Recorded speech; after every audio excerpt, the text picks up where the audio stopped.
Floating loss, panik, pengen close posisi buru-buru, stop dulu. Di video ini, gue akan bahas secara lengkap tentang psikologi ketika menghadapi floating loss dan apa yang harus kamu lakukan supaya nggak terjebak dalam keputusan emosional. Stay tune sampai akhir karena ini penting banget buat semua trader. Apa itu floating loss dan kenapa menekan psikologi?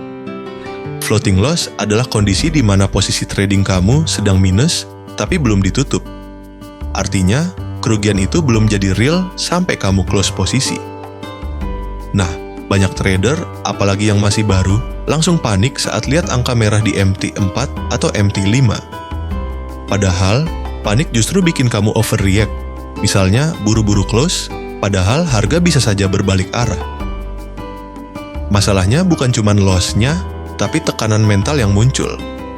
Deg-degan, keringat dingin, jantung berdebar, bahkan bisa bikin kamu lupa rencana trading. Inilah kenapa psikologi saat floating loss sangat penting untuk dikuasai. Tindakan yang harus dilakukan. 1. Kembali ke trading plan. Kalau kamu trading dengan plan, kamu sudah tahu di mana stop loss dan take profitnya. Jadi saat posisi floating loss, kamu nggak perlu panik karena kamu sudah antisipasi skenarionya. Jangan asal close, biarkan market bekerja sesuai analisa.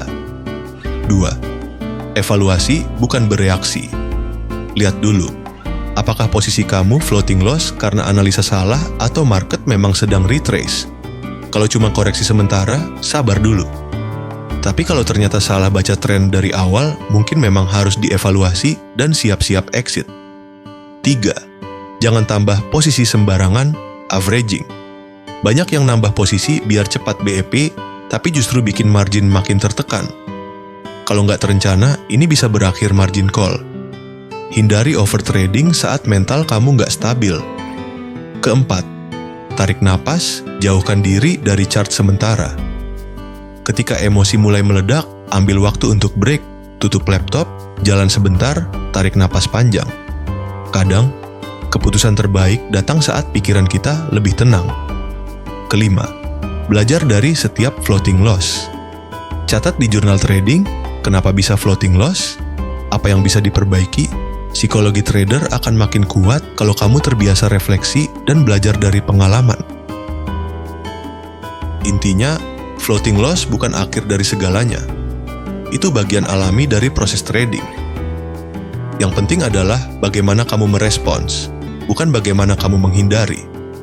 Trader sukses bukan yang nggak pernah rugi, tapi yang tahu cara menghadapi kerugian dengan tenang dan terukur. Dan kalau kamu butuh broker yang bisa bantu kamu tetap tenang saat trading, dengan spread rendah, eksekusi cepat, dan akun fleksibel, gue sangat rekomendasikan Exness.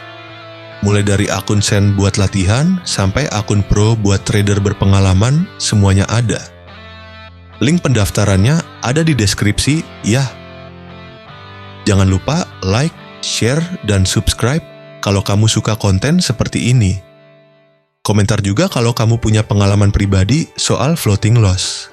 Kita bahas bareng. Sampai ketemu di video selanjutnya. Stay calm, stay smart, and happy trading.